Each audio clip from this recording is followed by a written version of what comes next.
Hello, and welcome to this walkthrough of Digital Resources and Learning Site for EntreCultures, second edition.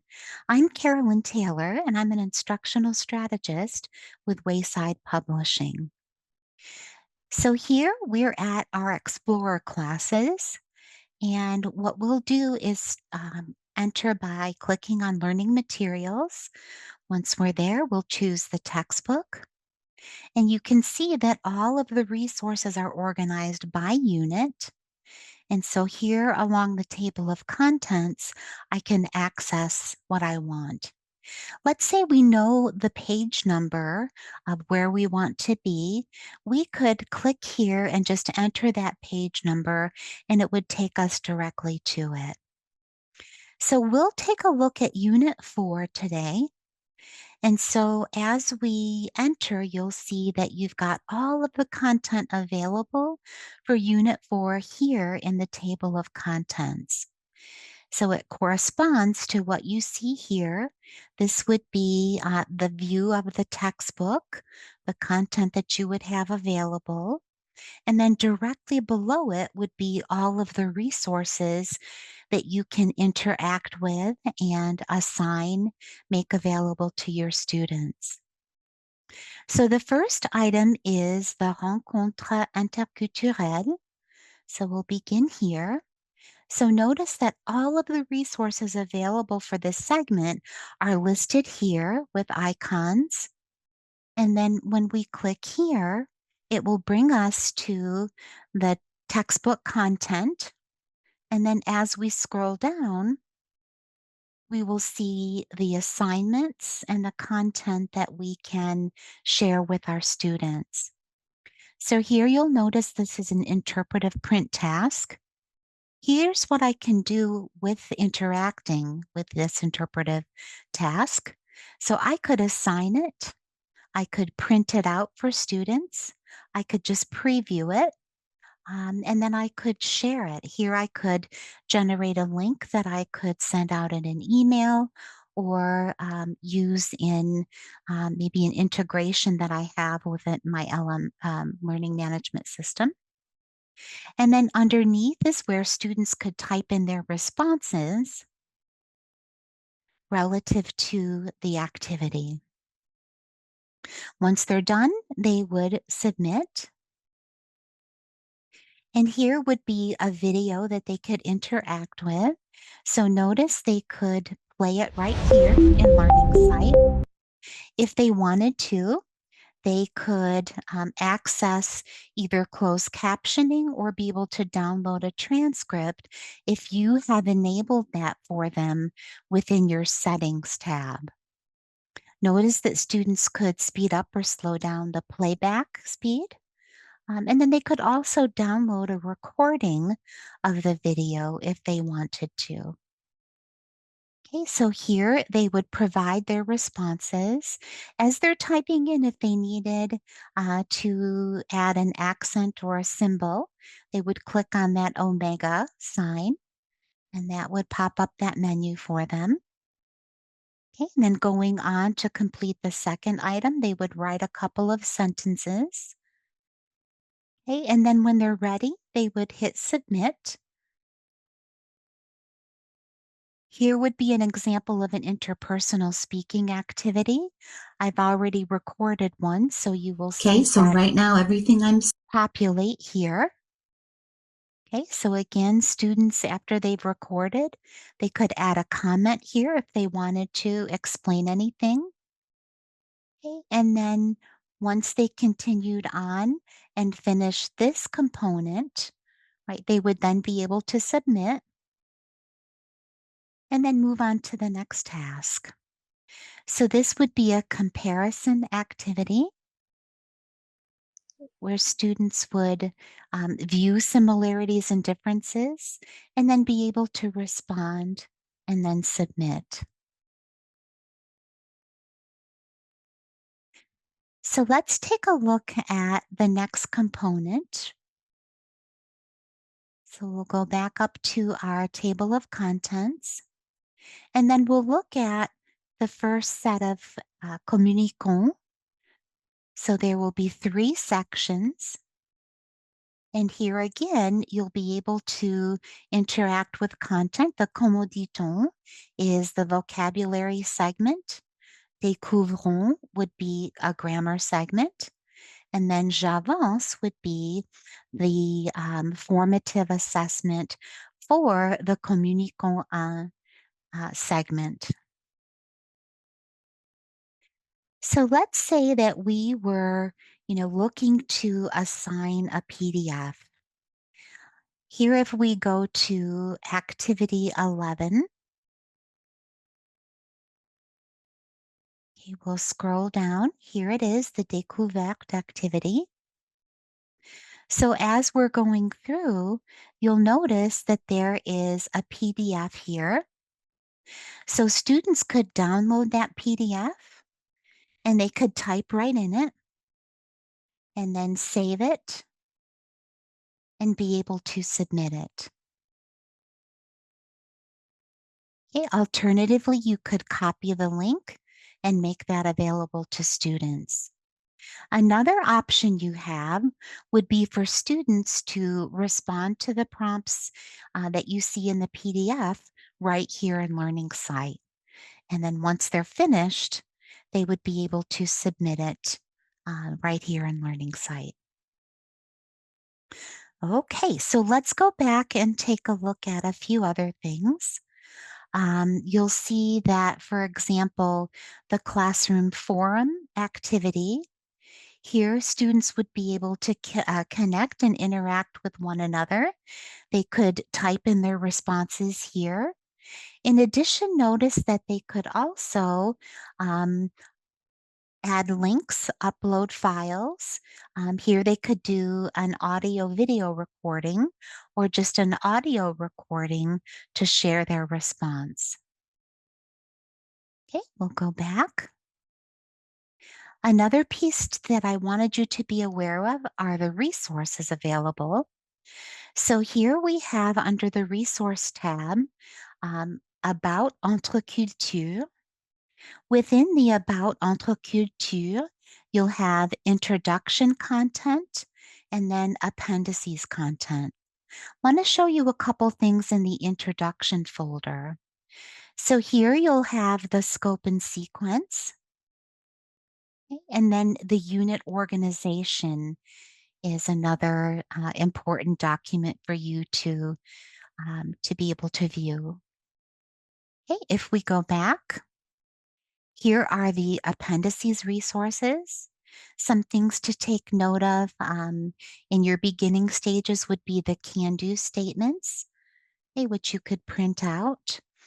You'll also see the Grammar and Learning Strategies Index, which will show you which grammar concepts are taught within each unit, and then the corresponding resources available to teach that content. And then another popular item is the vocabulary list. So here's where you could generate an Excel file of the vocabulary list for every unit. All right, we're going to go back to our content piece. Okay, so a couple of other things to share with you would be here in the margins. You're going to see a couple of ways to interact with the resources here. If you wanted to hide the table of contents, you would click here. Okay. And then that would give you more surface area to project what you have here if you wanted to show that to students, for example. A few other things would be our notification bell. So when you come in, if there's anything that needs your attention, typically if there's a task that has been submitted by your students that you need to grade, it would show up here in the notification bell. Okay, a few other things to take note of as well. Here you have some resources available to you. Let me just show you right here.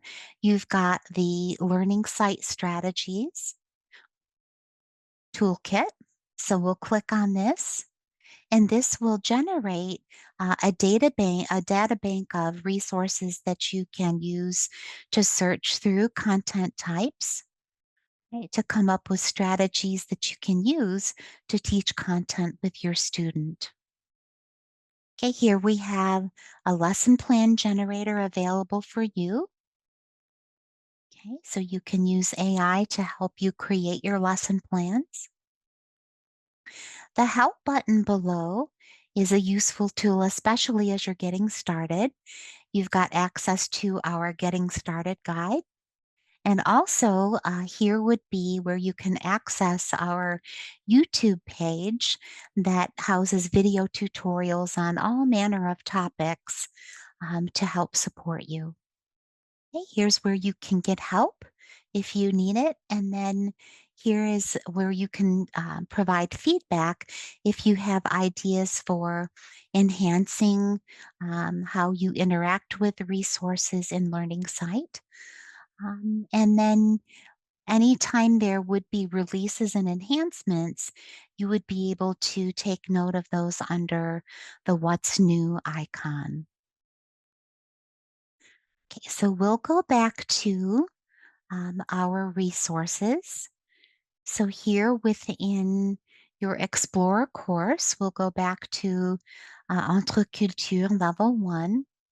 And notice that across the top here, you have options for, assigning content to students. Here you have the settings tab where you can come in and set some custom settings that would allow student access or not to media. Here you would be able to set the number of attempts that you want students to have in completing tasks. You'll see the default here is 3, but I can change that to whatever I would like. You've also got a couple of options for how your grades will be calculated, either in percentages or as points. If you choose points, you would determine what that point scale would be. So here I'll keep it back at percentages. And then one other thing here would be whether or not you wanted to take off in grading for punctuation, accents, and capitalization.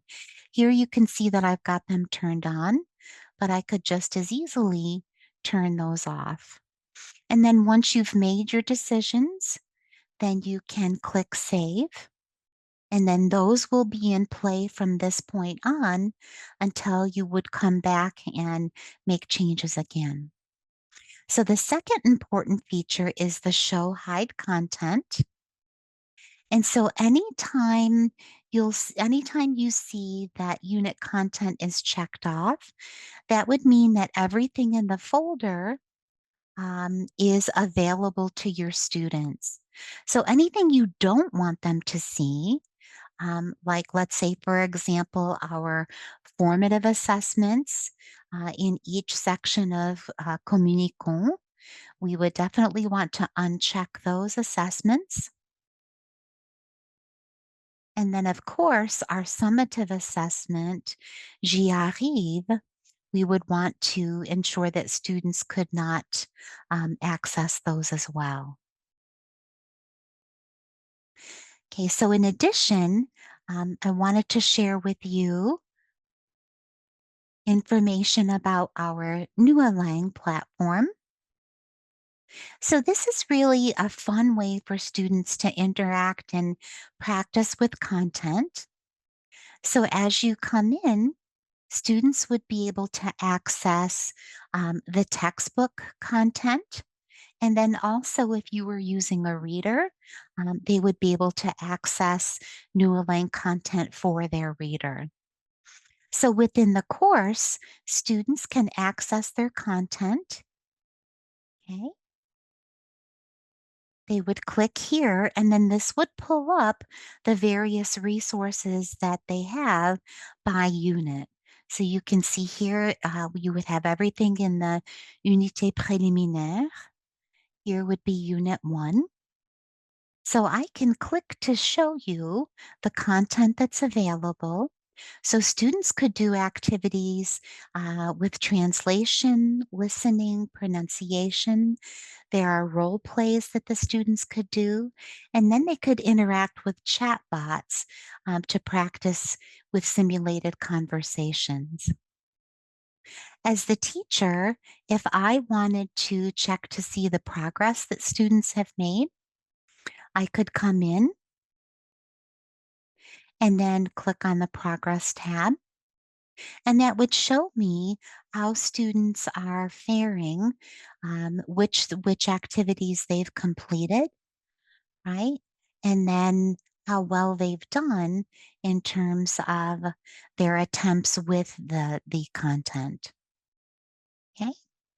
So that's a glimpse at the Nualang content.